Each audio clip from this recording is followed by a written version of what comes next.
गठबंधन में विरोधाभास दिखाई देता है कि जब तक तेजस्वी जी मुख्यमंत्री नहीं बनेंगे तब तक बिहार का सुधार नहीं होगा, कि बिहार के नेताओं, बिहार का नेतृत्व इतना कमजोर हो गया कि उनकी बातों को अहमियत तक नहीं दी जाती। पर आज जब ये तमाम विपक्षी दल के नेता एक साथ हुए तो मेरे मुख्यमंत्री की बातों तक को सुनना वो जरूरी नहीं समझ, उनके सामने दूसरे नेता का नाम सामने आया, इनके तमाम सुझावों को अस्वीकार किया जाता है। इसी का परिणाम है 2-2 बैठकों से मेरे मुख्यमंत्री नाराज होकर वापस। जब बिहार की जनता ने ही इन्हें रिजेक्ट करके रखा, तो ऐसे में ना विपक्ष के नेता इनको स्वीकार करेंगे और देश की जनता तो कभी नहीं। का दावा राष्ट्रीय जनता दल के नेताओं के द्वारा हमेशा से किया जाता है, और जब वो ऐसा दावा करते हैं गठबंधन में विरोधाभास दिखाई देता है।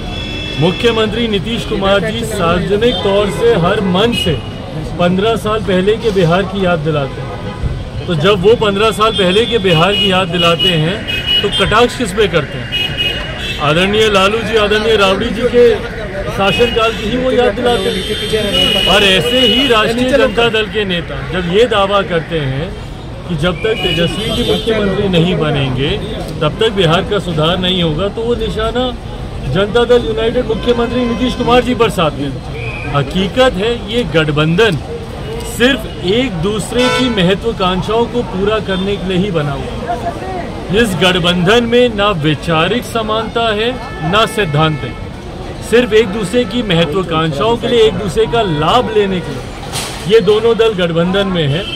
एक दूसरे का लाभ जैसे ही पूरा होगा ये गठबंधन भी टूट जाएगा। नीतीश कुमार ने 2 बातें रखी है बैठक में, एक पहला जातीय जनगणना, दूसरा मुद्दा भी उन्होंने रखा है, लेकिन उनकी बातों को सब कुछ खारिज कर दिया जा रहा है। अब खड़गे जी को आगे किया जा रहा है प्रधानमंत्री का उम्मीदवार को लेकर। इस बात से नीतीश कुमार नाराज है।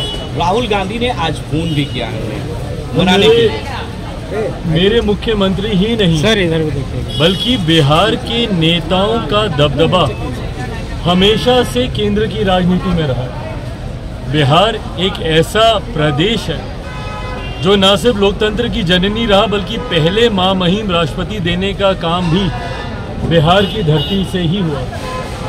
और आज़ादी के बाद से अभी तक लेकर बड़े बड़े फैसलों में, राजनीतिक सरकारों के चयन में बिहार के नेताओं की एक अहम भूमिका रही है।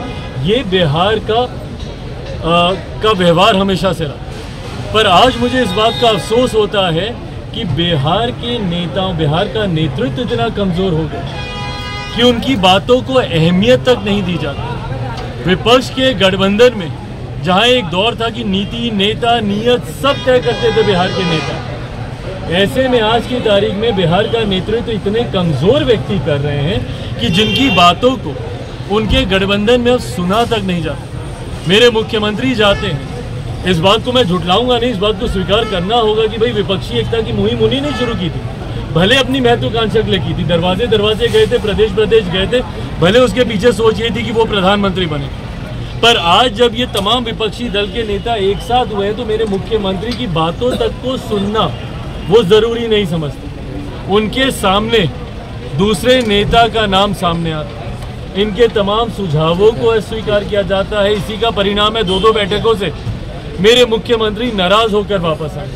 पर कहीं ना कहीं इनकी इस रवैये को भी समझना होगा कि इनका रवैया किस तरीके से, इनका व्यवहार, इनका आचरण, अभी कल ही का ही उदाहरण ले लीजिए, एक महिला एंकर के साथ किस तरीके से, भैया ठीक है आपने उनके भले तारीफ करने की भावना से ही आपने किया होगा, पर एक मुख्यमंत्री का एक प्रोटोकॉल होता है, and more than a protocol. इससे पहले तो हमने कभी नहीं देखा अपने मुख्यमंत्री को इस तरीके का आचरण करते हुए। इसको सामान्य हम लोग तब माने कि अगर निरंतरता में शुरू से मेरे मुख्यमंत्री का व्यवहार ऐसा ही रहता, आप लोगों से आते जाते हाथ मिलाते, मिलते, हंसी मजाक करते। पर आज जिस तरीके से मेरे मुख्यमंत्री का आचरण है वो कहीं से भी सामान्य तो नहीं, और यही कारण है कि अब इनके विपक्ष के घटक दल के नेता भी अब इनको गंभीरता से नहीं लेते, इनकी बातों को गंभीरता से नहीं लेते। और एक ऐसा व्यक्ति जिनकी बातों को ही गंभीरता से नहीं लिया जाए, वो हमारे देश, हमारे प्रदेश का वो नेतृत्व कर रहे, ये हमारे लिए चिंता की बात है। तो ऐसे में मुख्यमंत्री के सुझावों को, भाई जब बिहार की जनता ने ही अस्वीकार कर दिया, जब बिहार की दूसरे के कृपा पे आज मुख्यमंत्री बने, जब बिहार की जनता ने ही इन्हें रिजेक्ट करके रखा, तो ऐसे में ना विपक्ष के नेता इनको स्वीकार करेंगे और देश की जनता तो कभी नहीं।